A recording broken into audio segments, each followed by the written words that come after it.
Hi friends, welcome to my channel. రూమ్లో Amar book చదువుకుంటూ కూర్చుంటాడు. బాగి అదే రూమ్లోకి వస్తూ ఉంటుంది. అలా బాగి నడుచుకుంటూ వస్తూ ఉండగా సోఫా ముందున్న టీపాయి బాగి కాలుకు తగిలి అమర్ మీద పడిపోతుంది. ఇక అమర్ బాగి పడకుండా గట్టిగా పట్టుకుంటాడు.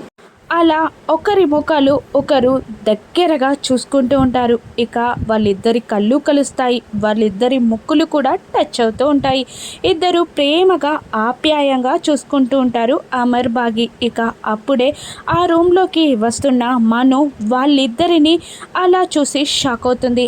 అమర్ పై ఉన్న బాగిని చూసి మను షాక్ అవుతుంది. ఇక కోపంతో రగిలిపోతూ ఉంటుంది. మను కోపంగా కిచెన్లోకి వెళ్ళి గ్యాస్ సిలిండర్ రెగ్యులేటర్ని ఆన్ చేసి స్టవ్కున్న స్విచ్చెస్ని ఆన్ చేసి గ్యాస్ లీక్ అయ్యేలా చేస్తుంది. ఏంటి మిస్ అమ్మ, అమర్కి క్లోజ్ అవుతున్నావా? ఈ రోజుతో నీ పని కథం, నువ్వు చావడం ఖాయం అని మనం అనుకుంటూ ఉంటుంది. ఇక ఆ గ్యాస్ లీకేజ్ వల్ల బాగికి ఏదైనా ప్రమాదం ఎదురవనుందా? అమర్ కాపాడుతుందా? ఆరు కాపాడుతుందా? రాను ఎపిసోడ్స్లో చూద్దాం. Thank you.